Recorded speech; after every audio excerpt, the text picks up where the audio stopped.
नमस्कार. माननीय उद्धव ठाकरे व माननीय राज ठाकरे यांच्याबरोबर आपण पहिल्या भागात मुंबईचा विकास, मुंबईतलं राजकारण, राज्याचे प्रश्न याच्यावर चर्चा केली. तरी प्रश्न संपत नाहीत आणि प्रश्नांचा डोंगर मुंबईसारख्या शहरात, राज्यात. विकासाबद्दल तुम्ही प्रश्नच नाही विचारले. मुंबईच्या विकासावर आपणच जास्त बोललेला आहात, कारण आपण मुंबईचे राज्यकर्ते राहिलात बराच काळ.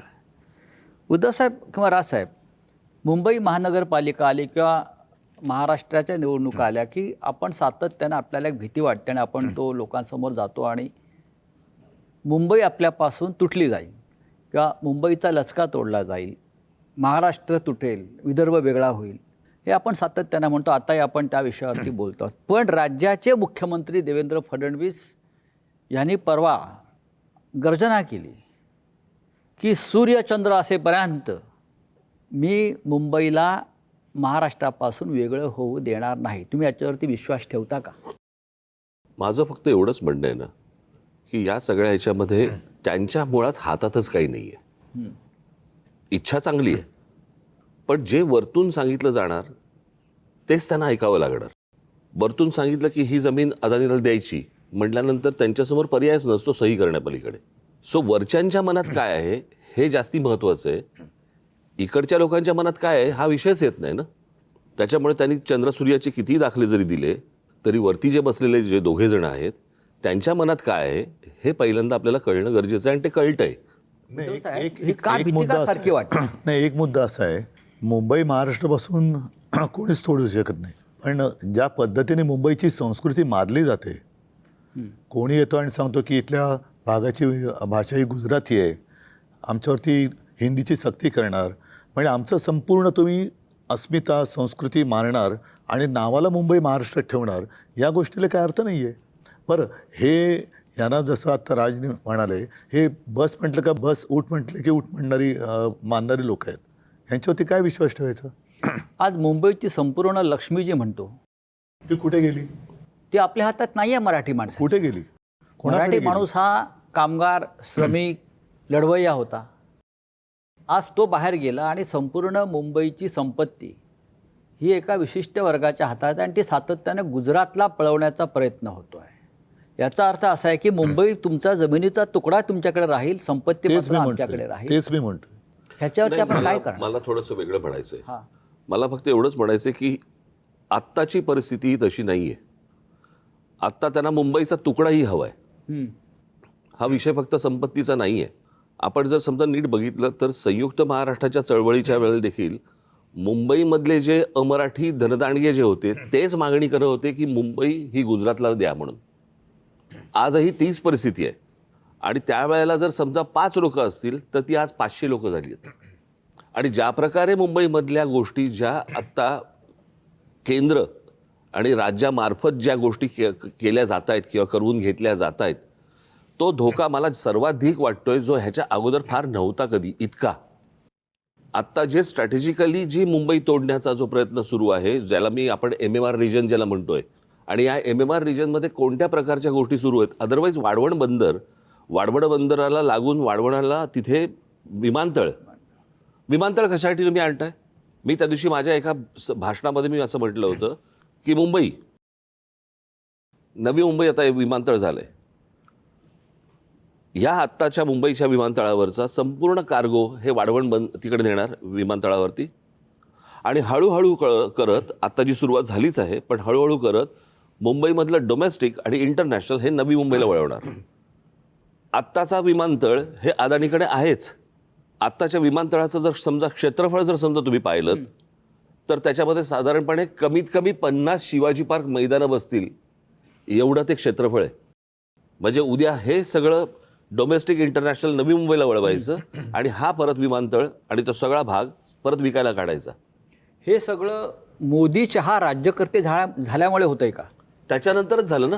तुम्ही एक गोष्ट बघा, मी आता ना कोणाशी तरी परवा दिवशीच बोलत होतो, अदानी आणि अंबानी यांच्यामधला जर समजा आपल्याला फरक बघायचा असेल ना, हे बघा, हे ह्यांचे व्यवसाय करताना चोऱ्या मारा ते सगळेच करत असतात, परंतु अदानी आणि अंबानी यांच्यामधला जर समजा तुम्हाला मेजर फरक, तर मोदी मोठे व्हायच्या अगोदरपासून अंबानी मोठे होते.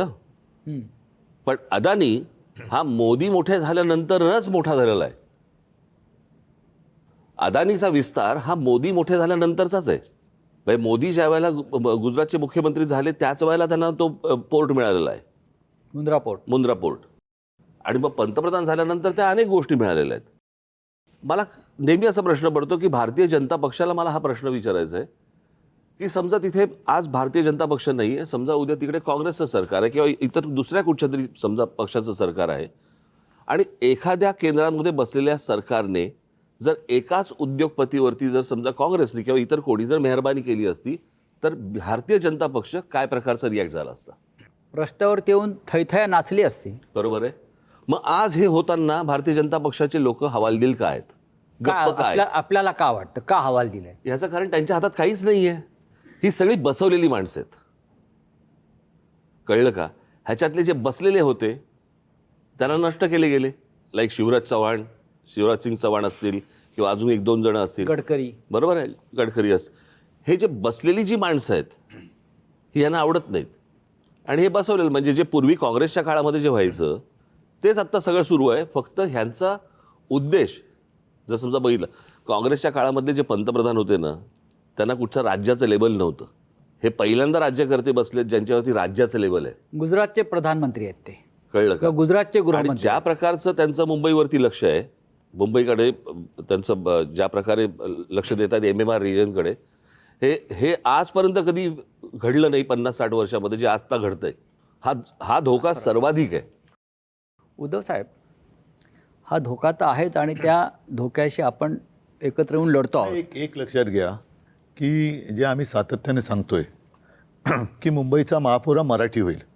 भाजप काय म्हणते? मुंबईचा महापौर हिंदू होईल. म्हणजे याचा अर्थ भाजप मराठी माणसाला हिंदू समजत नाही का? मग देवेंद्र फडणवीस हिंदू आहेत की नाही, हा एक प्रश्न झाला.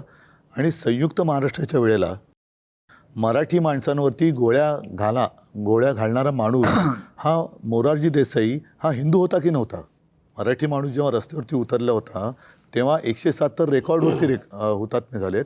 पण त्यांनी नंतर पोलिसांना सांगितले की तुम्हाला गोळ्या दिल्या आहेत ते माणसं मारण्यासाठी दिलेल्या आहेत, गोळी वाया घालू नका. गोळ्यांचा हिशोब मागितला. मोरारजी देसाई हे गुजरातमध्ये जन्मलेले हिंदू होते की नव्हते? आणि मराठी माणूस हा हिंदू आहे की नाही हे देवेंद्र फडणवीसांनी सांगावं.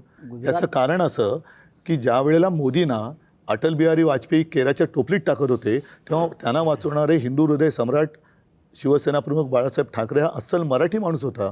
त्याच्यामुळे त्यांनी हिंदू मराठी याच्यामध्ये जी काही गफलत करण्याचा प्रयत्न चालवला ना तो पहिला बंद करावा. आणि देवेंद्र फडणवीसांनी सांगावं की मराठी आणि हिंदू म्हणजे काय? मराठी हा हिंदूच आहे. गुजरातमध्ये औरंगजेब जन्माला आला. अजून एक गोष्ट सांगतो, हे मी तुम्हाला सांगतोय ना, जे हे गेल्या वर्षभरामध्ये मला एक व्यक्ती भेटली आणि त्यांनी मला ज्यावेळेला एक असं सांगितलं की जरा ह्या गोष्टींकडे तुम्ही लक्ष द्या. मी मगाशी जे म्हटलं नाही का 2024 ते 2025 हा जो 1 वर्षाचा काळ आहे, या 1 वर्षाचा काळाचा आलेख मी आता पुढे मांडणार आहे. जिथे मला सर्वाधिक धोका दिसायला लागला म्हणजे हे तुम्हाला 22 ते 23 मध्ये नाही दिसत, 23 ते 24 मध्ये नाही दिसत, पण 24 ते 25 मध्ये जे झालंय ते मी तुमच्यासमोर मांडणार आहे, लोकांसमोर मांडणार आहे. उद्धव साहेब किंवा राजसाहेब, हा जो विषय आहे तो अत्यंत गंभीर आहे. कधी काळी महाराष्ट्र हे देशाचं ग्रोथ इंजिन होतं. मोदी शहा आल्यानंतर महाराष्ट्राची पिछाड झाली आणि त्यांनी गुजरातला ग्रोथ इंजिन बनवण्याचा प्रयत्न सुरू केला. महाराष्ट्राला पाठी ढकलला. ढकलला म्हणजे ग्रोथ इंजिन गुजरातला केलं. हा महाराष्ट्रावर सूड घ्यायचा प्रयत्न सुरू आहे का? दुसरं काय म्हणू शकतो? नाही, मी म्हटलं ना, जुनी जखम. बरं का, तेव्हा जी मुंबई हाताला लागली नाही त्याचं जर समजा तुम्ही जर नीट बघितलं ना, त्याचं कसं आहे, मी नेहमी सांगत आलो की कुठचाही भूगोलाशिवाय इतिहास नाही. तुम्ही जर भूगोल नीट काढलात मुंबईपासूनचा तर तुमच्या लक्षात येईल की बुलेट ट्रेन कुठून कुठे चालली आहे, ज्याला मी विरोध केला होता त्यावेळेला. माझा आजही विरोधच आहे त्याला. सगळ्यांनीच विरोध केला. बरं का, या सगळ्या ह्याच्यामध्ये ती बुलेट ट्रेन, त्या बुलेट ट्रेन नंतर हे मी म्हणतो हे ठाणा पालघर हा जो सगळा भाग आहे हा सगळा तेवढा पट्टा बरोबर गुजरातला लागतो, कारण गुजरातची बॉर्डर आहे ती. करेक्ट. त्याच्यामुळे तुम्ही MMR रिजन जर समजा नीट बघितलं तर म्हणूनच मी वर्षभरामध्ये मी हे जेव्हा पाहायला लागलो आता मला सर्वाधिक धोका दिसायला लागला. 2 खेड्यांवरती आता ते हक्क सांगायला लागले. पालघरमधल्या. नाही, दुसरं असं आहे की छत्रपती शिवाजी महाराजांनी त्या काळामध्ये सुरत लुटली. सुरत का लुटली? कारण सुरतमधून ब्रिटिशांना पैसे जात होते ईस्ट इंडिया कंपनीला, म्हणून त्यांनी सुरत लुटली. त्याचा राग आजही त्यांच्या मनामध्ये आहे की आमची सुरत लुटली. त्याचा बदला म्हणून ते मुंबई लुटतायत का, हा माझ्या मनात प्रश्न आहे आणि मराठी माणसाच्या मनात प्रश्न आहे. ज्या पद्धतीनं मुंबईची लूट सुरू आहे, म्हणजे मला तर असं कळलं की सध्याचे जे राज्यकर्ते आहेत त्यातले जे डेप्युटी राज्यकर्ते आहेत ते दिल्लीत जातात तेव्हा मोठ्या थैल्या घेऊन जातात आणि जोपर्यंत त्या थैल्या त्यांना मिळतात तोपर्यंत ते राज्यावर राहतील. हे थैलीचं राजकारण मुंबईतून अनेक वर्ष म्हणजे काँग्रेसच्या काळापासून मुंबई ही थैल्या देण्यासाठीच निर्माण झाली की काय, ते आता त्या थैलीचा आकडा वाढत चाललेला आहे. तर मुंबईचं हेच महत्त्व आहे का कायम की दिल्लीला थैल्या पोचवणं? हेच फार महत्त्वाचं आहे की मुंबईमध्ये आम्ही मुंबईला आपलं शहर म्हणून बघतो. मुंबईचं नाव मुंबादेवीवरनं पडलं आहे सगळ्यांना माहिती आहे, पण हे मुंबईला सोन्याचं अंडं देणारी कोंबडी म्हणून बघतायत आणि आता ती कोंबडी ते कापायला निघालेत. मग त्यांनी कोंबडी कापली तर इकडल्या जैन बांधव काय करणार? त्यांना कबूतर कोंबड्या ते पिसं लावून फिरतील. कारण मुंबईसाठी तो अत्यंत गंभीर प्रश्न आहे. हा वेगळा. मला काय म्हणायचं, मी परवा दिवशी म्हटलं ना, मला असं वाटतं महाराष्ट्रामधले जे आमचे विरोधकही असतील, जे कोणी असतील, मला असं वाटतं महाराष्ट्रामधल्या प्रत्येक पक्षातल्या राजकारण्यांनी या गोष्टींचा विचार करणं गरजेचं आहे की हे आत्ता नेमकं काय चालू आहे आणि महाराष्ट्राभोवतीचा हा काय विळखा आहे, हा मला असं वाटतं प्रत्येकाने ओळखला पाहिजे. तुम्हाला सत्तेसाठी म्हणून तुमच्याकडनं काही गोष्टी करून घेतात किंवा काय करतायत हा नंतरचा भाग. नंतर पश्चातापाचा फक्त कपाळावरती हात मारायला लागेल प्रत्येकाला. जर यांना जर आज कळलं नाही की आपण काय करतो आणि काय करून ठेवणार आहोत, महाराष्ट्रातल्या प्रत्येक मराठी पक्षातल्या नेत्यांनी ह्या गोष्टींचा विचार केला पाहिजे वरपासून खालपर्यंत की आपण हे काय करतोय. म्हणजे मराठी म्हणून सगळ्यांनी एकत्र यायला पाहिजे. नाही, मराठी म्हणून ह्या गोष्टींचा विचार आहे. बघा, आपापले मतभेद सगळे असतील, भांडणं असतील, मतभेद असतील, सगळ्या गोष्टी असतील. मला असं वाटतं, मी मगाशी म्हटलं त्याप्रमाणे महाराष्ट्रापुढे काही नाही. आज ते चिंतामणराव देशमुख कोणी व्हायचं? आज भारतीय जनता पक्षामध्ये लोक असतील किंवा अजून त्यांच्या बरोबरचे इतर सहकारी कोणी असतील किंवा अजून कोणी लोक असतील, प्रत्येकाने या गोष्टींचा विचार करणं गरजेचं आहे. महाराष्ट्र माफ नाही करणार आपल्याला. हो, पण जसं त्या काळामध्ये चिंतामणराव देशमुख निर्माण झाल्याने त्यांनी केंद्रातून ठिणगी टाकली. आपले मराठी जी माणसं आहेत भाजपमध्ये जे केंद्रात मंत्री म्हणून बसलेत किंवा खासदार आहेत, त्यांनी आदर्श ते सगळे चाटम आहेत ना. आता तो आदर्श वेगळा आणि आदर्श घोटाळे करणारे त्यांच्या मांडीला मांडी लावून बसतात, ते काय चिंतामणराव. एक आरोप कायम होतो, ठाकरे विकासावर बोलत नाहीत आणि न केलेल्या कामाचं फक्त क्रेडिट घेतात. अशी कोणती कामं आहेत की न केलेल्या कामाचं तुम्ही क्रेडिट घेताय? उदाहरणार्थ नोटबंदी, सागरी महामार्ग आहे नाही आपला, न केलेल्या कामाची हे म्हणजे नोटबंदी. हा, त्याच्यानंतर तर जसं माझे आदित्य बोलला, हा, रुपया सतत घसरतोय त्याचं क्रेडिट आम्ही घेत नाही आहोत. ड्रग्सचे कारखाने चालवणारे कोणाच्या बाजूला आहेत बघा, त्याचं आम्ही क्रेडिट घेत नाही आहोत. अशी ती त्यांची जी काय दुष्कृत्य आहेत त्याचं क्रेडिट आम्ही घेत नाही. मी परवा बोललो ना, हो, आम्ही केलेली कामं आम्ही ठणठणीत लावलेली आहेत. कोस्टल रोड असेल, मगाशी शाळा असेल, हॉस्पिटल असेल, करोनाचं केलेलं काम आहे.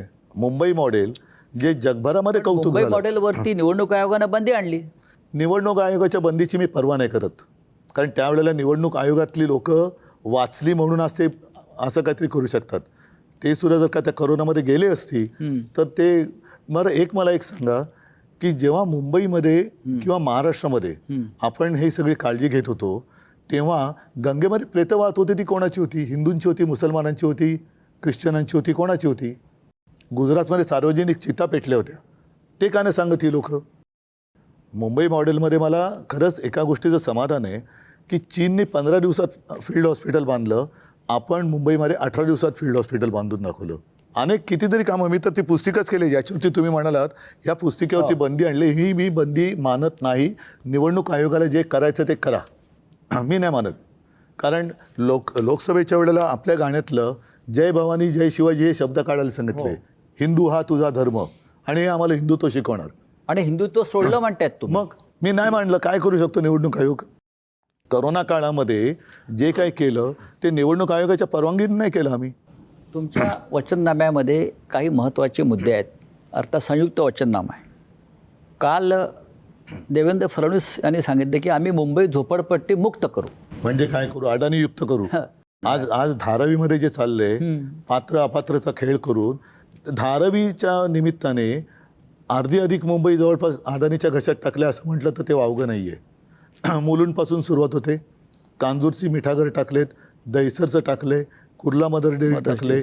सगळी मुंबई जी आहे ती म्हणजे ही सगळी झोपडपट्टी तिकडे हलवायची आणि धारावीला मोठे टॉवर बांधायचे. मग आपल्याकडे काय राहिलं? नाही त्या टॉवर बांधल्यानंतर आपल्या राजा एक लक्षात नाही आलं, धारावीच्या बगलेमध्ये बुलेट ट्रेनचं स्टेशन अहमदाबादला जाणार कसं काय?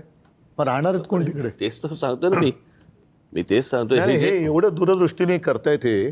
मग काय झोपडपट्टी मुक्त म्हणजे अडाणीयुक्त करतायत. जसं ते काँग्रेस मुक्त करणार होते तसं आता काँग्रेसयुक्त भाजपा झाला.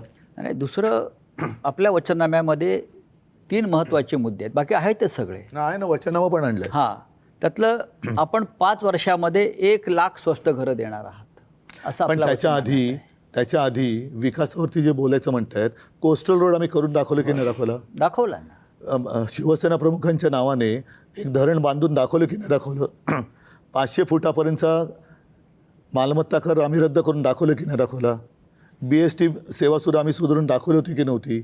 जसं महेशजींनी विचारलं, शाळा सुधारून दाखवल्या होत्या की नव्हत्या? आणि अनेक कामं जी आहेत, जसं अटल सेतू आहे, हा काँग्रेसच्या काळात सुरू झालेला प्रकल्प आहे. पहिला गर्डर मी मुख्यमंत्री होतो तेव्हा, आणि मी ते काम बंद नाही किंवा पडलं. विलासराव देशमुखांच्या नावानं जो फ्रीवे आहे संपूर्ण, तो काँग्रेसच्या काळात निर्माण झालेला आहे. मेट्रोचं सुद्धा पायाभरणी ही मनमोहन सिंगांनी केलेली आहे. आर्थिक केंद्र मनमोहन सिंग देणार होते मुंबईला, जे यांनी गुजरातला नेलं. तर हे 1 लाख स्वस्त घरं आहेत. तुम्ही घरकाम करणाऱ्या महिलांना 1,500 रुपये देणार आहात. मग ह्या तुमच्या लाडक्या बहिणींचीच योजना आहे. सरकार 1,500 देत आहे, आपण 1,500 देत आहे. पण बहिणीचे लाड आम्ही केले तर तुम्हाला काय प्रॉब्लेम आहे? नाही. आणि दुसरं आहे की मोकळ्या आणि मोक्याच्या ज्या जागा आहेत त्या बिल्डरांच्या घशात जाण्यापासून आपण रोखणार, अशी अनेक काम. त्याच्यावरती आता सरकारच्या पक्षाचं फार महत्त्वाचं म्हणणं आहे, केंद्रामध्ये आमची सत्ता आहे, महाराष्ट्रामध्ये आमची सत्ता आहे, राज्यकर्ते आम्ही आहोत, या योजनांची अंमलबजावणी आम्ही ह्यांना करू देणार नाही. तुम्ही हे आव्हान कसं स्वीकार? आडवे येऊन दाखवा. ही विकास कामं जर माझं आज त्यांना तुम्ही आव्हान आहे, आमच्या या योजनेच्या आडवे येऊन तुम्ही दाखवाच. पण मला एक गोष्ट नाही कळली, जर समजा चांगल्या योजना असतील तर आमच्याकडे केंद्र आहे, आमच्याकडे राज्य, ही कुठची मस्ती? ही मस्तीच आहे ना. ही कुठची मस्ती? जर समजा योजना चांगल्या असतील तर मला असं वाटतं त्या मिळून केल्या पाहिजेत. जसं आपलं एक फार महत्त्वाचं विधान मधल्या काळातलं आहे की भाजपला मोदीची आणि पैशाची मस्ती आली. हो, तर ही दिसते ना. नाही, ईव्हीएमची आणि त्यांच्याकडे मोदी आणि ईव्हीएम आहे. हां, काय आहे हे सगळं? मी म्हटलं ना की हा एक लहानपणी आपण ना तो एक पत्त्यांचा बंगला करायचो असा. हो, बरोबर आहे. आणि ह्यांच्याकडे जर समजा बघितलं ना तर तो पत्त्याचा बंगला, पण तो उलटा आहे.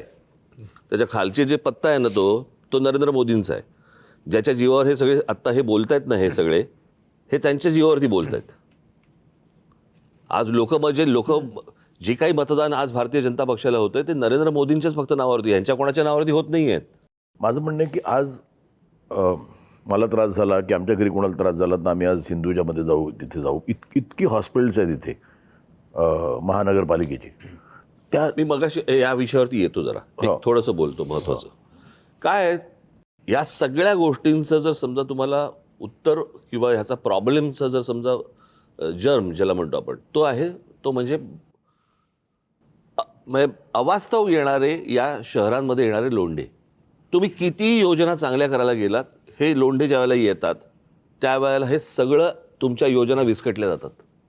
तुम्ही रस्ते केलेत की त्याच्यावरती तुम्ही चांगले रस्ते केलेत, त्याच्यावरती एक्स्ट्रा गाड्या येणार कारण लोंढे माणसं जास्ती आली, इमारती जास्ती येत आहेत. आता साधी गोष्ट आपण लक्षात घेऊया, आपण ज्या प्रकारे आता मुंबईमध्ये किंवा आपल्या सगळ्याच ठिकाणी जी रिडेव्हलपमेंट सुरू आहे, म्हणजे एका इमारतीमध्ये साधारणपणे 20 लोक राहत होते, तिकडे आता 200 माणसं 400 माणसं राहायला आली. बरोबर आहे, जागा तेवढीच आहे. आता जास्तीत जास्त जेव्हा तुम्ही माणसं एका शहरामध्ये ज्यावेळेला येतात, बंधनं तिकडे घातली गेली पाहिजेत ना. उद्या प्रश्न तोच होता ना, उद्या how can we decongest Mumbai? मग काय होतं, फक्त मुंबईमध्ये ही गोष्ट होते, महाराष्ट्रामध्ये ही गोष्ट सांगितली जाते की या देशामधला कोणी माणूस कुठेही जाऊ शकतो आणि राहू शकतो. हे बाकीच्या राज्यांमध्ये होत नाही. बाकीच्या राज्यांच्या बरोबर लोक तिकडे कंट्रोल करतात. आमच्याकडेच फक्त आमचेच लोक सांगतात. आता आडवी मुंबई उभी झालेली आहे. नाही, आत्ता तेच म्हणतो ना की एक कॅलॅमिटी किंवा एपिडेमिक हेच मुंबईला वाचू शकतं का? नाही, दुर्दैव आहे ते. पण प्रश्न असा आहे ना की हे जोपर्यंत लोंढे अंगावरती येत आहेत तोपर्यंत तुम्ही किती जरी योजना राबवायचा प्रयत्न करा ते करूच आपण. तू मगाशी म्हणालास की बाबा फुटपाथवरती ही जी लोक फुटपाथ किती वेळा साफ करा. नाही जसं मला वाटतं मी पार्किंग लावतो म्हणजे मला तुमचा हक्क नाही मला मी पार्किंग लावलं तुम्ही मला पैसे घेणार. एक मिनिट आता मला जागा दाखवा. मी आता ह्या गोष्टीला साधारणपणे 4-1 महिने झाले असतील, 4-5 महिने झाले असतील. मी मुख्यमंत्र्यांना भेटलो होतो एक योजना घेऊन. ही वाहतुकीची वाचली होती. ती पार्किंगची योजना होती आणि इतकी सिंपल योजना आहे ती, ज्याच्यामध्ये मी त्यांना सांगितलं होतं की काही महत्त्वाचे मोक्याचे मैदानं काढा. बरोबर. त्याच्यावर त्यांनी मला हे पण सांगितलं होतं की आपण पायलट प्रोजेक्ट म्हणून मुंबई आणि 2 उपनगरात मैदानांच्या खाली 500 ते 1000 गाड्यांचं पार्किंग, वरती मैदान तसं असे जर जोपर्यंत तुम्ही पार्किंगचे लॉट्स करत नाही तोपर्यंत रोजच्या रोज गाड्या आदळतच आहेत. तुम्ही रजिस्ट्रेशन किती गाड्यांचं होतं रोजचं या शहरांमध्ये एकदा बघा आकडे त्याचे. आणि फुटपाथला जर समजा आपण पिवळा आणि काळा म्हणजे फुटपाथ जे असतात ते पिवळा आणि काळा म्हणजे पार्किंग आणि काळा आणि लाल दगड त्याचा तो म्हणजे नो पार्किंग. बोर्ड लावायची गरजच नाही तुम्हाला. सोप्या गोष्टी आहेत. महिनाभरात ताबडतोब करून टाकू असं म्हणून मला सांगितलं. नाही माझं तेच म्हणणं की मी एक कॅल्क्युलेशन केलं की गाड्या मुंबईच्या जेवढ्या गाड्या आहेत त्या अगदी बंपर टू बंपर उभ्या केल्या आत्ताच्या 51 लाख गाड्या. ते पण मी 6 फूट धरलं ॲव्हरेज. त्याच्यात ट्रक पण आहेत, त्याच्यात टेम्पोज पण आहेत. तर बंपर टू बंपर उभे केलं इथपासून लंडनपर्यंत जाऊन परत 1000 किलोमीटर लाईन लागेल. कारण कंट्रोलच नाही ना. त्या गाड्यांवरनं जायला 9 तास लागेल प्लेनला. अरे म्हणूनच सांगतो ना की या सगळ्या गोष्टींवरती एक राज्यकर्ते म्हणून ज्या वेळेला मी म्हटलं होतं की या देशाचे पंतप्रधान नरेंद्र मोदी व्हावेत, खरं तर मला वाईट या गोष्टींचं वाटतं की एका माणसाकडे इतकं बहुमत दिल्यानंतर एखाद्या राज्याकडे किंवा सगळ्या देशांकडे टाउन प्लॅनिंग किंवा त्याच्या सगळ्या ज्या काही यंत्रणा आहेत ह्याच्याकडे का नाही पाहिलं जातं. नाहीच हे दर बाबा 6 महिन्याला काहीतरी निवडणुका लागल्यात, इकडे बोलतायत 6 महिन्यांनी इथे निवडणुका लागल्यात, इथे बोलतात. पण जे महत्त्वाचे जे प्रश्न आहेत याच्यावरती मला असं वाटतं की मी जो बघत होतो की बाबा ह्यांच्याकडनं काहीतरी घडेल, काही गोष्टी घडतील. आत्ताही मला वाटलं की बाबा काहीतरी गोष्टी घडतील. मूळ प्रश्नांकडे लक्षच नाही आणि त्याच्यामुळे खाली लक्ष नाही. फक्त निवडणुका बघायच्या, माणसं ढापायची, पैसे वाटायचे. कुठे त्यांचंच वाक्य होतं कुठे नेऊन ठेवलंय महाराष्ट्र, असा महाराष्ट्र होता. बरं लोकांच्या गरजा काय आहेत आणि अपेक्षा काय, छोट्या अपेक्षा आहेत, छोट्या गरजा आहेत. त्याही जर समजा लोंढ्यांमुळे जर समजा उद्ध्वस्त होणार असतील आणि नुसतंच त्या लोंढ्यांमुळे ते योजना नव्हे तर तुमचं अस्तित्व, मराठी माणसाचं अस्तित्व पण उद्ध्वस्त होणार असेल. इकडे राहणारी माणसं उद्ध्वस्त होत आहेत. योजना तर जाऊच दे. Exactly ना. आता हा विचार आहे ना, हा मगाशी तुम्ही मांडलात, ज्याचा त्रास मी आत्ता सहन करतोय, हा सगळ्या मुंबईकरांनी विचार केला पाहिजे. ठीक आहे, एक क्षणभर आम्ही मराठी तर आहोतच, पण जे आदळलेले लोंढे आहेत तुम्ही मगाशी म्हणालात की पिढ्यानपिढ्या इकडे राहत आहेत, त्यांचे पण घसे बसलेत, त्यांना पण आजार पण भोगावं लागतंय आहेत. आणि तरीसुद्धा ते लोक केवळ आम्ही इथल्या लोकांची चिंता वाहतोय म्हणून आमच्या विरोधात त्रास होतोय तरी देखील भाजपला मतदान करणार असतील तर त्यांना वाचवायला भाजपवाला नाही येणार. त्याच्यासाठी सोल्युशन म्हणजे याच्यावरचं सोल्युशन एकच आहे. समाज मला असं वाटतं जागृत होणं गरजेचं आहे. ते चुकत असतील तर त्यांना माफ करू नका, आम्ही चुकत असू तर आम्हाला माफ करू नका. तुम्ही योग्य लोक कोण काय करतंय याच्यावरती मतदान होणार आहे की नाही. आणि जर समजा चुकीच्याच गोष्टी करणाऱ्या लोकांच्या मागे जर समजा तुम्ही मतदान करत राहिलात तर समोरच्यांना जे चुका करतायत त्यांना कधीच कळणार नाहीत की आपल्या चुका आहेत म्हणून. उद्या वाचवायलाच कोण येणार कोण येणार. आणि माझं काय म्हणणं आहे की मुंबई आपण म्हणतो आता डेव्हलप करा, तेवढी आता क्षमता राहिलेली नाही मुंबईची. आज मुंबईचं डेव्हलपमेंट करण्यापेक्षा FSI वाढवण्यापेक्षा आहेत त्या सुविधा चांगल्या करा. म्हणजे ट्रेनची म्हणा, मेट्रोच्या म्हणा, हे बंद करा. म्हणजे उद्या आज झोपडपट्टी बांधली की म्हणजे आम्ही लहानपणी बघायचो की आमच्या इथे कुठे झोपडपट्टी बांधली की लगेच येऊन म्युन्सिपाल्टी ती तोडायची. आज त्यांनाही माहिती आहे आज मी ते झोपडपट्टी बांधली की मला इथे जे काही टावर होईल त्याच्यात मला जागा मिळेल. त्यामुळे येत आहेत ना. बेसिक प्रॉब्लेम तोच आहे ना. काय मी परत तेच सांगतो ना, प्रश्न असा आहे की ज्या वेळेला तुम्ही ह्या सेवा जेव्हा सुरू करता, मेट्रो असेल, रेल्वे असेल किंवा इतर कुठच्या अजून दुसऱ्या काय मोनोरेल असेल किंवा तुम्ही गाड्यांच्या रजिस्ट्रेशनवरती पहिल्यांदा बंधनं आणली पाहिजेत ना. ते बंदच झालं पाहिजे म्हणतो आता. पण ते होतच नाहीये ना. किंवा तुम्हाला घ्यायची असेल गाडी, ज्याच्याकडे आता एक गाडी करा येते प्रत्येक घरी. कारण मी तेच सांगतो लंडनपासून परत येऊ शकतं 1000 किलोमीटर एवढ्या रांगा लागतात. देशांचं राज्य आपल्याला त्याच्या बघा प्रश्न असा आहे ना की त्याच्यामध्ये आम्ही सगळेच आलो या सगळ्या गोष्टींमध्ये. एक कायदा करा गाड्यांबद्दल, सगळे जण मानतील. काय प्रश्न येतो त्याच्यामध्ये. बरं जेवढ्या रजिस्टर्ड रिक्षाज आहेत तेवढ्याच अनरजिस्टर्ड रिक्षाज आहेत, कोणी त्याला त्याच्यावर अनधिकृत म्हणतात. अनधिकृत. आणि हं. मागे एकदा मी एक झाली त्याला 10 वर्ष झाली त्यावेळेला एक अनधिकृत टॅक्सी आणि रिक्षांबद्दल आंदोलन केलं होतं. 4,000 रिक्षा फाटल्या होत्या, म्हणजे गव्हर्नमेंटनेच पकडल्यानंतर त्या फाडल्या होत्या. जवळपास 2,000 टॅक्स्या डिसमेंटल केल्या होत्या त्यावेळेला. सरकारला सांगून मी करून घेतल्या होत्या. मला असं वाटतं काँग्रेस होती त्यावेळेला, काँग्रेसचं सरकार. काहीतरी म्हणजे मुंबई जर का वाचली तर काहीतरी. पण म्हणून आहे ना, आत्तापर्यंत आम्ही केलेली कामं लोकांसमोर आहेत. उद्या काय करणार ते लोकांसमोर ठेवलं आहे. आता लोकांनी ठरवायला पाहिजे की उद्या त्यांना काय पाहिजे. आम्ही ज्या तळमळीने बोलतो आहोत, विषय मांडतो आहोत, ह्यांच्याकडनं फक्त आरोप होत आहेत. केलेली कामं कुठे आहेत? ना यांनी कधी नेते निर्माण केले, ना कधी यांनी कामं निर्माण केली, नाही म्हणजे काहीच निर्माण नाही केलेलं. फक्त दुसऱ्याचं उचलायचं.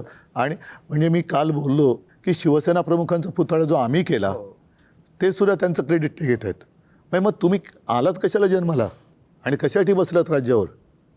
फक्त निवडणूक आली का जातीपातीत धर्माधर्मात मारामाऱ्या लावायच्या, लोकांनी आंधळेपणाने मतदान करायचं, ही त्यांची अपेक्षा आहे का? अंधभक्त आहेत ना एवढ्या मोठ्या प्रमाणात. हो. हिंदुत्व म्हणजे काय आहे? अंधभक्त निर्माण करणं हे त्यांचं हिंदुत्व मला आहे. आता काय वाटतं माहिती आहे, ही महानगरपालिकेची निवडणूक मला असं प्रामाणिकपणे वाटते की हे जी बेबंदशाही सुरू आहे याला जर समजा काही प्रमाणामध्ये त्याला जर थांबवायचं असेल, अटकाव करायचा असेल, तर ही महानगरपालिका या सगळ्यात मुंबई, ठाणा, या सगळ्याच मी MMR रिजन म्हणतो, या आमच्या हातामध्ये येणं गरजेचं आहे. ह्या सत्तेसाठी बोलत नाही आहे. या सगळ्या गोष्टींना अटकाव जर बसला नाही, उद्या जर ह्या तिन्ही जर समजा गोष्टी गेल्या तर म्हणजे तुम्ही नंतर कोणाकडे बघायचंच नाही. मग राजसाहेब तुमचा मुद्दा अत्यंत महत्त्वाचा आणि आहे. आता ही सगळ्यात महत्त्वाची मराठी माणसासाठी सगळ्यात महत्त्वाची निवडणूक आहे. मी हे निवडणुकीसाठी बोलत नाही, निवडणुका लागायच्या अगोदरपासून बोलतोय आम्ही. 7 वर्षांनी या निवडणुका होत आहेत, जवळजवळ 7-8 वर्षांनी आपण प्रतीक्षा करत होतो निवडणुका व्हाव्यात. संजय मला पण ह्या निवडणुका सुद्धा सरळ मार्गाने होत नाहीयेत. नाही एक मिनिट, हिंदीची सक्ती, एक मिनिट, यंत्रणांचा गैरवापर, हिंदीची सक्ती. हो. मी त्यावेळेला आठवतं ना, मी त्यावेळेला म्हटलं होतं की हिंदीची सक्ती नाही आहे, हे चाचपडून बघतायत तुम्हाला की तुम्ही जागे आहात का झोपलेला आहात. ही हिंदीची सक्ती ते त्याच्यातनंच होतं ते सगळं, की हा महाराष्ट्रातला मराठी माणूस जागा आहे का? तुम्हाला काय दिसलं? नसेल जागा, करून टाकू सक्ती. म्हणजे सगळ्या गोष्टी. तुम्हाला काय दिसलं? जागा आहे की झोपलाय? ती चाचपडणं सुरू नाही, होतं. मला असं वाटतं जागा आहे. आणि तो नुसताच जागा नाही, त्रासला पण आहे आणि रागावलेला पण आहे. तो बोलत नाही याचा अर्थ असा नाही आहे. मला असं वाटतं, माझी अपेक्षा आहे, देवीकडे प्रार्थना आहे की तो जागा राहावा आणि त्यांनी बदल घडवावा. नाही, जसं मगाशी माझा एक प्रश्न होता की 7 वर्षांनी निवडणुका होत आहेत, त्याही सरळ मार्गाने होत नाही आहेत. धमक्या, दहशत, नाही, पण मला पैशाने माणसं विकत घेणं. अरे माझं तेच म्हणणं आहे ना. काय जर होणार? ते म्हणतायत की आम्ही विकास केला ना, तर मग तुम्हाला धमक्या का द्याव्या लागत आहेत? तुम्हाला पैसे का वापरायला लागत आहेत? तुम्हाला उमेदवारा मागे का घ्यायला लावत आहे? तुम्ही म्हणताय ना विकास केला, मग विकासावरती बोला. उद्धव साहेब किंवा राजसाहेब, या मुंबईमध्ये अनेक मोठे नेते महानगरपालिकेत गेले. जॉर्ज फर्नांडिस पासून अहिल्या रांगणेकर, मृणालताई गोरे असतील किंवा आपल्या शिवसेनेचे अनेक मनोहर जोशींपासून अनेक, लोकसभा अध्यक्ष झाले. कधीही बिनविरोध निवडणुका चांगल्या माणसांच्या बाबतीत सुद्धा सोनसिंग कोहली होते. आणि मनोहर आणि जोशी- आणि आणि असं काय आहे, 70 लोक बिनविरोध निवडून आले. नाही, आणि मनोहर जोशी ते अध्यक्ष झाल्यावर उमेदवाराच्या प्रचाराच्या किंवा अर्ज भरायला गेले नाहीत कधी, जसे आत्ताचे अध्यक्ष ते गेले तसे 70 ठिकाणी बिनविरोध. विधानसभेच्या महाराष्ट्रात बॅरिस्टर नाथपै सुद्धा बिनविरोध आले नाहीत. आणि उत्तर प्रदेशमध्ये राम मनोहर लोहिया बिनविरोध किंवा अटलजी कधी बिनविरोध आले नाहीत. मोदी नाही आले. मोदी आले नाहीत, अमित शहा आले नाहीत. पण या महाराष्ट्रामध्ये 70 लोक बिनविरोध निवडून येतात. ह्याचा तुम्ही कसं काय सामना करणार? नाही, मला तेच ना, मला काय बाकीच्या सगळ्या गोष्टींशी तुम्हाला भांडता येतं, अंगावर जाता येतं, सगळ्या गोष्टी करता येतात, परंतु समाजामधल्या काही घटकांचं झालेलं जे अधपतन आहे याच्याशी काय करायचं हाच पहिला प्रश्न आहे. पण हे अधपतन महाराष्ट्राचं आहे. दुर्दैव आहे. अजित पवार भारतीय जनता पक्षाबरोबर आहेत, त्यांची युती आहे अधिकृतपणे, आणि ते निवडणूक पुण्यात आणि पिंपरी चिंचवडला स्वतंत्रपणे लढतात. आणि त्यांनी भारतीय जनता पक्षाच्या भ्रष्टाचारावरती मोठा हल्ला केला. त्यांचं म्हणणं आहे की भाजपला मस्ती आली, जे तुम्ही म्हणता. त्यांचं म्हणणं आहे भाजपने प्रचंड भ्रष्टाचार केलाय. त्यांचं म्हणणं आहे भाजपला नीतिमत्ता नाही. मला वाटतं ही त्यांची नुरा कुस्ती आहे. बरं. म्हणजे विरोधी पक्षाला तुम्ही स्पेसच ठेवायची नाही, हा. एकमेकावरती आरोप करायचे आणि निवडून आल्यावर एकत्र व्हायचे. म्हणजे आता सुद्धा आम्ही एकत्र आलो आहेत, आणि मिंदेला मुंबईत ठाण्यात मराठी मतं फोडण्यासाठी म्हणून ते वापरत आहेत. मिंदेचा वापर तशासाठी करतायत. म्हणूनच त्याला शिवसेना आणि आमचं चिन्ह दिलंय. म्हणजे मराठी माणसामध्ये गोंधळ उडवायचा, त्याच्यात फूट पाडायची, मराठी माणसं फोडायची, हे मिंदेला दिलेलं काम आहे. पण ते काम तुम्ही एकत्र आल्यामुळे असफल झालेलं आहे. असफल झाले आणि मराठी माणसांनी ते आणखीन केलं पाहिजे. नाही, ते काय आहे, त्यांनी सगळ्या योजना आखल्या. हे कधी होईल असं त्यांनी अपेक्षाच कधी केली नव्हती. हो, कळलं का? त्याच्यावरती तो बंगला कोसळला ना त्यांचा. पण दुसरा एक फार गंभीर प्रश्न की ह्या निवडणुकीमध्ये कधी नव्हे तेवढ्या बंडखोऱ्या, मारामाऱ्या, खुनाखुनी, एबी फॉर्म पळवणं आणि गिळणं इथपर्यंत नाही, आमच्याकडे आम्ही नाही चित्र झालं. पाहिलं आहे. या सगळ्या गोष्टीची कारणं अशी आहेत. काय वेळेत निवडणुका झाल्या असत्या ना, हा. तर मला असं वाटतं हे चित्र तसं तेवढंच दिसलं नसतं. हम्म. हे 7 वर्ष जे तुंबलं ना सगळं, तुंबले, हो. कळलं का? आणि ते आता होणार, आता होणार, आता होणार, आता होणार, आणि त्या सगळ्या ह्याच्यामध्ये जे काही दर सणासुदीला जे काही पैसे वाटत बसले होते, हा. ते सगळ्यांचा उद्रेक झाला. म्हणजे बंडखोरीचा विक्रम झाला. पूर्वीच्या राजकारणात नेते घडवण्याची प्रक्रिया होती. आता नेते पळवावे लागतात भारतीय जनता पक्षाला. इतका मोठा आंतरराष्ट्रीय पक्ष, जगातला सगळ्यात मोठा पक्ष. मी लोकसभेला बोललो होतो की भारतीय जनता पक्षासारखा वांझोटा पक्ष देशाच्या राजकारणात नाही. ह्यांना राजकारणात पोरं होत नाहीत, हा. त्याचं पाप आमच्यावर टाकतात आणि आमची राजकारणातली पोरं ते पळवतात. आता या पोरांना कसं काय तुम्ही आवर घालणार? आमच्याकडे पोरं म्हणजे प्रक्रिया सुरूच आहे. तिकडे तुमच्याकडे बंदी नाहीये. नस मोहन पडली. भागवत बोललेत ना. हो, म्हणजे तुम्ही हिंदुत्वाचं पालन करताय त्यांच्या ऐकतोय दृष्टीनं. आम्ही. नाही, दुसरं असं आहे की या वेळेला भारतीय जनता पक्षात बंडखोऱ्या झाल्या. भारतीय जनता पक्षातून लोक बाहेर गेले. तो पत्ता जसं राज म्हणाल तसा आता हालायला लागलाय बंगला. तो एक दिवस पत्त्याचा बंगला बेपत्ता होईल. प्रत्येक गोष्टीला अंत आहे. आपण जे म्हणालात की कोणी सत्तेचा अमरपट्टा घेऊन आलेलं नाही. उद्धव साहेब, लोकशाही देशात लोकशाही दिसतं. लोकशाही आहे का? नाही, लोकशाही आहे ना, लोकांमध्ये आहे. पण ते मतपेटीत का दिसत नाही? त्याचं कारणच ते आहे ना. अनेक गोष्टी आहेत त्याच्यामध्ये. ईव्हीएम आहे पासून अनेक गोष्टी आहेत. तुम्ही अजूनही मानता ईव्हीएम मध्ये घोटाळा आहे? एक मिनिट, आता जिल्हा परिषदांच्या निवडणुका झाल्या तेलंगणा आणि पंजाबमध्ये. मतपेटी जिकडे बॅलेट मतपत्रिकेवर पेपरवरती झालं. तेलंगणामध्ये 7 नंबरला गेली बीजेपी, भारतीय जनता पक्ष, आणि पंजाबमध्ये 4 नंबरला गेली. हे बॅलेट पेपरवरती तर सिद्ध झालंच ना. कर्नाटकात सुद्धा त्याच पद्धतीनं झालं. मग बॅलेट बॅलेट पेपरवर निवडणुका घेणं राज्यातला हा राज्य निवडणूक आयोगाचा अधिकार आहे. राज्य निवडणूक आयोग या हे कोणाकडे आहे? महाराष्ट्रामध्ये निवडणूक आयोग नावाची संस्था अस्तित्वात आहे का? भारतात कुठे आहे? देशात कुठे आहे? नाही तर आमचं म्हणणं ऐकलं असतं ना त्यांनी. की आपण स्वतः त्यांच्याकडे गेलात, प्रेझेंटेशन दिलं, सगळं सांगितलं, सगळं सांगून झालं. आताही काल मनसेचे नेते बिनविरोध जे लोक निवडून आले त्याविरुद्ध याचिका घेऊन गेले. याचिका घेऊन गेले.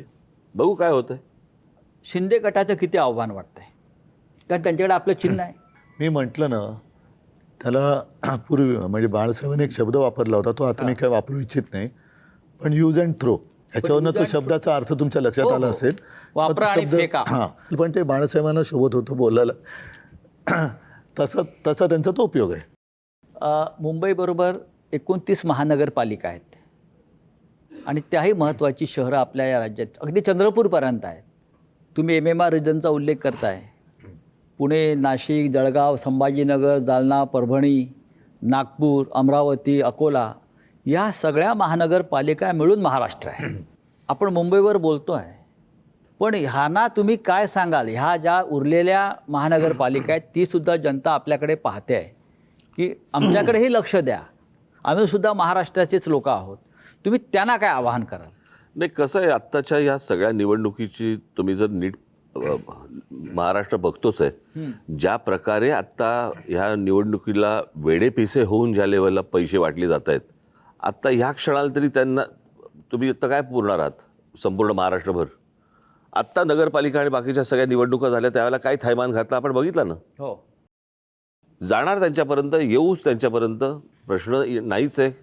महाराष्ट्रचा आहे तो. परंतु मला असं वाटतं की आत्ताची एकूण परिस्थिती पाहता जरा थोडीशी सावध पावलं टाकणं गरजेचं आहे. आणि त्या सावध पावलामध्ये पहिलं पाऊल मला असं वाटतं मुंबई आहे, ठाणा आहे. पण ह्या इथले जे मतदार आहेत त्यांना म्हणजे आम्ही दोघंही मिळून सांगतोय की आता तुम्हाला राज्यकर्त्यांकडनं काही अपेक्षा ठेवण्याची गरज नाही आहे. तुम्ही राज्यकर्त्यांना दिशा दाखवली पाहिजेत. म्हणजे भले ते पैसा वाटतील, दारू वाटतील, ड्रग्सचा पैसा वगैरे सगळं येतो आहे, पण महाराष्ट्र हा लाचार होत नाही हे दाखवण्याची आता गरज आहे. हे बरोबर आहे, पण आता मुंबईसह अनेक शहरामध्ये मराठी माणूस नक्कीच आहे, पण इतर सुद्धा समाज आहे ना. मुस्लिम बांधव आहेत, ख्रिश्चन बांधव आहेत, जैन आहेत, पारशी आहेत. ते आपल्याबरोबर राहतील का? नक्की राहतील. काय नाही राहणार. तुम्ही हिंदुत्व विरोधी आहात, ह्याचा हिंदुत्वाशी अशी काय टीका होऊ शकते. नाही ते मी तर बोललोच नाही. ह्याचा हिंदुत्वाशी काय संबंध येतो? मी उद्या मंदिरात जाऊन समजा मी पाया पडतोय, पाणी तुम्ही सांगाल की मला तू गंगेचं पाणी पी, नाही पिणार मी. गंगा उगम पावते, तिकडचं कदाचित पिईन मी. उद्धवजी, प्रबोधनकार ठाकरेंचं हिंदुत्व आपल्याकडे जे राजजी म्हणतात, तुम्ही जे म्हणताय की मला घंटा बडवणारं हिंदुत्व नको आहे, पण नाही पटत ते नाही पटत ना. तुम्ही तरी हिंदू आहात का? कारण भारतीय जनता पक्षाला पडलेला प्रश्न आहे. पहिलं भारतीय जनता पक्षाचं हिंदुत्व जे प्रबोधनकार सांगायचे, जे शिवसेना प्रमुख सांगायचे, त्यांचा मुसलमानांना विरोध नव्हता. देशद्रोही आणि देशप्रेमी हा सरळ दोन विभाग त्यांनी केलेले. आणि देशप्रेमी जर तो मुसलमान असेल आणि आपल्या देशावरती प्रेम करणार असेल तर तो आमचा आहे. आणि आता जसं त्यांचा कुरुलकर पकडलेला गेलेला आहे, मला माहीत नाही कुरुलकर कोण आहे, पण तो देशद्रोही आहे की नाही? जो आपल्या देशात राहून पाकिस्तानचं काम करतोय तो देशद्रोही आहे. आणि आमचं हिंदुत्व हे बाळासाहेब जे म्हणाले की आमचं हिंदुत्व हे राष्ट्रीयत्व आहे. तर आपण असं पकडूया, आता गोमातेची हत्या बित्या हा जो सगळा विषय, बीफ एक्सपोर्ट, काँग्रेसच्या सरकारच्या काळामध्ये बीफ एक्सपोर्टमध्ये भारताचा नंबर 9वा होता. मोदी सरकारच्या काळामध्ये तो बीफ एक्सपोर्टचा नंबर आपला 2 नंबरवरती आलाय. म्हणजे सर्वाधिक गायी आणि सगळ्या गोष्टी मारल्या जात आहेत, हे तर सत्य आहे. हा सरकारी आकडा आहे, माझा आकडा नाही आहे. आणि या कंपन्यांकडून भारतीय जनता पक्षाला मोठ्या देणग्या मिळाल्या. आता त्याच्यावरती नरेंद्र मोदींची एक क्लिप मी जाहीर दाखवली पण होती, त्याच्यामध्ये ते म्हणाले होते की ये तो मेरे दोस्त है. बीफ एक्सपोर्ट करणारे हे आमचे मित्र आहेत बोलले होते. म्हणजे प्रश्न असा आहे, हे बघा, सोयीच्या हिंदुत्वाला काय अर्थ नाही ना. आणि तुम्ही कितीही काहीही म्हणा, या हिंदुस्थानामध्ये हिंदुत्व आणि हिंदुत्वावरती निवडणूक लढवून जिंकता येतं हे दाखवणारे फक्त माननीय बाळासाहेब ठाकरे होते, जे पहिले होते. आणि त्याच्यानंतर ह्या सगळ्या गोष्टी सुरू झाल्या. हे ज्यावेळेला दाखवलं त्यावेळेला भारतीय जनता पक्ष गांधीवादी समाजवादात होता. 2 खासदार होते बरं का, गांधीवादी समाजवाद चालू होता तेव्हा. नाही, त्यांनी तर अनेकदा पळ काढला हिंदुत्वापासून. बाबरी असेल, अन्य विषय असतील, त्यांनी कुठे भूमिका घेतली? मला असं वाटतं की आपण आता महापालिकेच्या निवडणुकीच्या निमित्ताने त्या विषयात जाण्यापेक्षा आत्ता महापालिकेच्या क्षेत्रात राहणारे सर्व धर्मीय हे भाजपच्या या भ्रष्टाचाराला आणि त्यांच्या सगळ्या प्रदूषणाला कंटाळलेले आहेत. मग हिंदूंनाही तेवढाच त्रास होतोय, हिंदूंनाही खड्डे लागत आहेत, मुसलमानांनाही खड्ड्यात जावं लागतंय. त्याच्यामुळे ह्याच्यात धर्म कशाला आणता?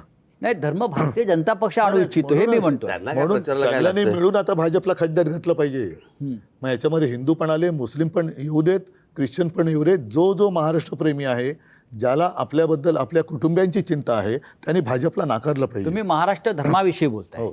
हा एक महाराष्ट्र धर्म आहे. उद्धव साहेब, आपण मुलाखतीच्या शेवटच्या टप्प्यात आलेलो आहोत आणि परत माझा प्रश्न तोच आहे की आपण एकत्र येण्याने मुंबईसह महाराष्ट्रामध्ये एक ऊर्जा निर्माण झाली. लोकांना आशेचा किरण दिसतोय फार मोठ्या. आता आम्ही काहीतरी करू शकू, आम्हाला एक नेतृत्व मिळालेलं आहे. एकत्र राहण्यासाठी एकत्र आलोय असं जे आपण म्हणताय तेही लोकांना आवडलं की हे आता एकत्र आहेत सगळे. आम्ही एकत्र राहून महाराष्ट्राची सत्ता घेणार का? मुंबई सोडून द्या, मुंबईत आहेच. महाराष्ट्र कशाला जर एकत्र राहून देशाशी येत असेल तर तुम्हाला काय अडचण आहे? काहीच अडचण नाही. एक लक्षात घ्या की आम्ही एकत्र आलेलो आहोत ते मराठी माणसाच्या न्याय हक्कासाठी आलोय, म्हणजे इतर भाषिकांवरती अन्याय करण्यासाठी नाही आलेलो. हिंदुत्वासाठी आलोय, म्हणजे मुस्लिम किंवा ख्रिश्चनांवरती अन्याय करण्यासाठी नाही आलेलो. जेव्हा आम्ही परत सांगतो, मुंबई महापालिका आमच्या ताब्यात 25 वर्ष मुंबईकरांनी दिली. त्या मुंबईकरांमध्ये मराठी तर आहेतच, पण मुस्लिम पण आहेत, ख्रिश्चन पण आहेत, काही प्रमाणात गुजराती पण आहेत, उत्तर भारतीय आहेत. आणि या सगळ्यांना आम्ही सारख्या सुविधा दिलेल्या आहेत. जसं मगाशी शाळेचा विषय काढला, आम्ही 8 का 9 भाषेत शाळा दिलेल्या आहेत, उर्दू शाळा पण आहेत. आणि कोरोनामध्ये सर्व धर्मियांना आम्ही सारखे उपचार केले. मी साधी गोष्ट सांगतो, या सगळ्या ह्याच्यामध्ये हे 2009-10चं वगैरे असेल आंदोलन, कसं आहे, जसं प्रत्येक राज्यामधला हिंदू हा तसा वेगवेगळा आहे, कारण वेगवेगळ्या ठिकाणचं राज्यातलं कल्चर वेगळं आहे, तसा प्रत्येक राज्यातला मुसलमान देखील वेगळा आहे. आता महाराष्ट्रामधला राहणारा जो मुसलमान आहे, वर्षानुवर्ष अनेक पिढ्या राहणारा, तो मराठी मुसलमान आहे, मराठी भाषिक आहे, मराठी भाषिक आणि मराठी मुसलमान आहे तो. म्हणजे याच्यावरती आंदोलन झालं होतं त्यावेळेला. त्या हज कमिटीचं ऑफिस आहे ना तिकडे, की तिकडेच्या सगळ्या त्या हज कमिटीच्या ह्याच्यावरती युपी बिहार आणि इकडच्या सगळ्या लोकांचं तिकडे ते वर्चस्व होतं आणि महाराष्ट्रातल्या मराठी मुसलमानांना हजला जाऊ देत नव्हते. त्यावेळेला केलेलं आंदोलन आहे माझ्या पक्षाने. महाराष्ट्रामधले मुसलमान जे आहेत, असंख्य मुसलमान आहेत. अरे माझा हा आहे ना आमचा मामा ना, सलीम मामा आहेच की, मराठी मुसलमान आहे. काल एका नगर उमेदवाराच्या ऑफिसमध्ये मी गेलो होतो. आपले उमेदवार मुस्लिम आहेत, आपल्याकडे मुस्लिम उमेदवार आहेत, आमदार आहेत, क्रिकेटर झहीर खान आहे आहेत ना. हो, मराठी मग संगमनेर. मी झहीरशी मी कित्येकदा आम्ही जेव्हा समोरासमोर येतो गप्पा मारतो त्याला मराठीतच बोलतो. मी नाही, साबीरभाई शेख होतेच ना. साबीर भाई होते आपले, खूप लोक आहेत. आता बेरामपाड्याचा हाजी हा आपला नगरसेवकच आहे. आपण धुरंधर नेते आहात. आपण महाराष्ट्राला काय आवाहन कराल यानिमित्त, की जे एक नवीन पर्व जे सुरू झालं आहे, एकत्र येण्याचं, आपल्या युतीचं, मराठी माणसाच्या एकजुटीचं, आपण महाराष्ट्राला काय आवाहन करा? महाराष्ट्राला मी हीच आवाहन म्हणजे विनंती करेन की आजपर्यंत आपण यांच्या नादी लागलो आणि आपलं आयुष्य हे बर्बाद केलं यांनी. आता महाराष्ट्राने दाखवून द्यायला पाहिजे, जी देशाला दिशा दाखवणारा महाराष्ट्र आहे तो देशाला दिशा दाखवणारा महाराष्ट्र आता दिसला पाहिजे, की खरं ते खरं आणि खोटं ते खोटं. यांचं हिंदुत्व, यांचं देशप्रेम. एक लक्षात घ्या, देशभक्ती आणि भाजप भक्ती ही एक नाही आहे.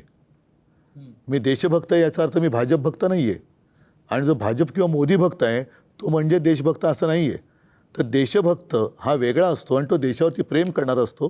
तुम्ही म्हणाल त्याला मी देशभक्ती मानणार नाही, मी मोदी भक्त होऊ शकत नाही, मी भाजप भक्त होऊ शकत नाही, मी अस्सल मराठी बोलणारा हिंदू आहे, देशप्रेमी आहे, हे महाराष्ट्राने दाखवलं पाहिजे.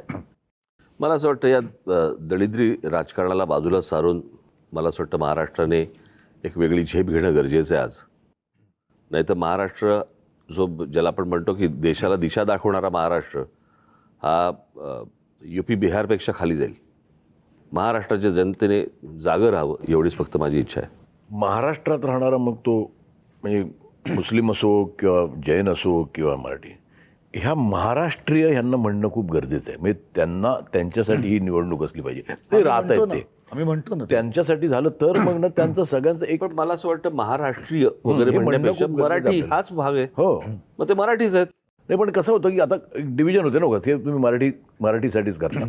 जो राहतोय आता, म्हणजे मी तर म्हणतो की बाहेर आता मुंबईची कॅपॅसिटी संपली आहे. हे इकडचे जैन पण सांगतील, इकडचे साऊथ इंडियन पण सांगतील आणि इकडचे ख्रिश्चनही सांगतील. हो, पण जैन सांगतील तर बरं वाटेल. नाही, आमचं म्हणणं एवढंच आहे की आपण सगळे आता गुण्यागोविंदाने नांदतो. जेव्हा एखादं संकट येतं ते मराठी, हिंदी, गुजराती, जैन असं म्हणून येतं का?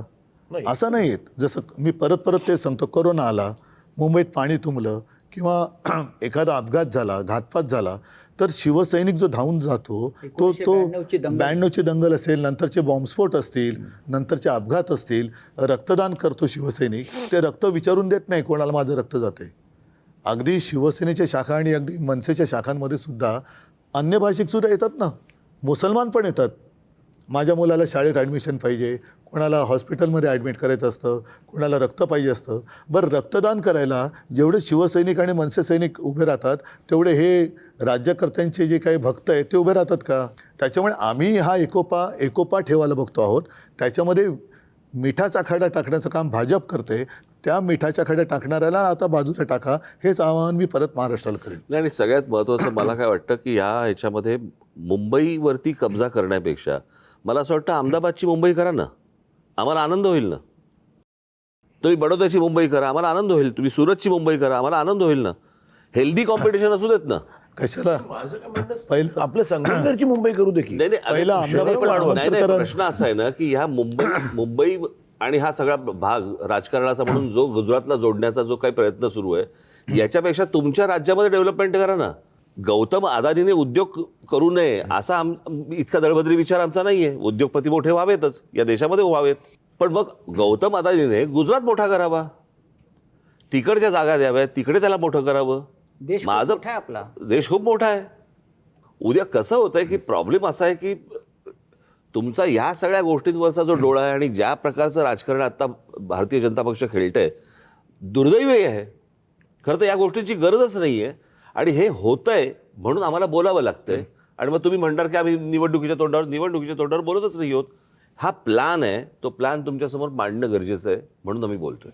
उद्धव साहेब आणि राजसाहेब, आपण आलात दिलखुलासपणे मुंबई, महाराष्ट्र, देशाच्या राजकारणावर बोललात, मराठी माणसाच्या एकजुटीवर बोललात. खरं म्हणजे राजसाहेबांनी दणदणीत शब्दात त्यांची भूमिका मांडली, पण आपला आवाज थोडासा कालपासून माझा बिघडलेला आवाज आहे. बसलाय तरी आपण खणखणीत शब्दात पण विचार खणखणीत आहे. आपले विचार मांडलेले आहेत, त्याबद्दल मी आभारी आहे. महेश मांजरेकरांचा आभारी आहे की ते सुद्धा एक मुंबईकर म्हणून इथे बसले आणि कॉमन मॅन म्हणून त्यांनी आपल्याला त्यांच्या मनातले प्रश्न विचारले.